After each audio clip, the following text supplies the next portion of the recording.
अस्सलाम वालेकुम बेली की हाल जे ठीक हो बेली। अज मैं तुहानू दसांगा कि गुड़ किस तरह बनता, क्योंकि साडी बहुत सारी नवीं आने वाली जनरेशन भुल गई है कि गुड़ किस तरह गुड़ बनता।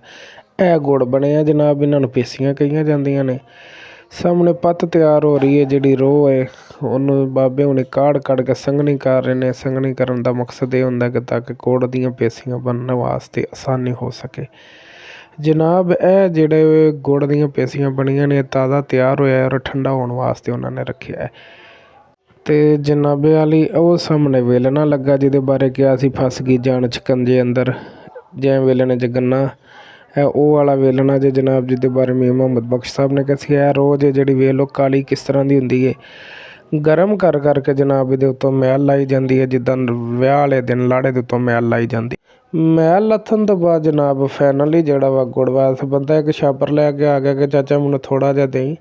चाचे ने कहा नस जा मामा, तेनों थोड़ा जहा दे दिए, अगे किन्ना निकलन दिया, 50 तो पेसियां बनानियां ने।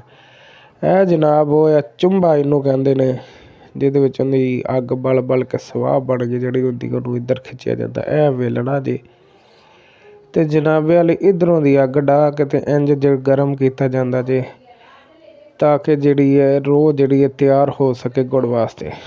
बेली मैं सोचा चाचे ने उदा तो गुड़ देना नहीं, तो चल इसे बहाने मैं भी थोड़ा गुड़ चैक ही कर लवां। मुद्दत ही हो गई सी गुड़ चैक किते नूं। जनाब एक पेसी फड़ी है, डरदे दो कुत्तों वो तो पीस ला के खादे। मैं क्या हुण इनू जेब च पावां, फिर मैं क्या जेब खराब हो जानी, चल इनू इत्ते रख दईए। उस तो बाद जनाब असीं फैसला किया कि हुण इन्ने तमाशे कर लेने, हुण क्यों ना चाचे कोलों गुड़ लै लईए।